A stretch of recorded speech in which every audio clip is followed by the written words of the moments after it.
খোকসা উপজেলার ভিতরে এমন কিছু গ্রাম আছে যেখানে রাস্তা নাই, এখনো নৌকায় ভরসা। এই বটগাছটা নতুন না, গ্রামের মানুষ বলে এটা তাদের থেকেও পুরনো। প্রতিদিন ঠিক বিকেল হলেই এখানে জড়ো হয় শত শত পাখি।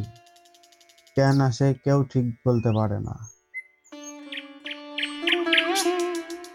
এই বিলটা দিনে যেমন চুপচাপ, বিকেলে তেমন না। সূর্য ডোবার সময় এটা একদম বদলে যায়।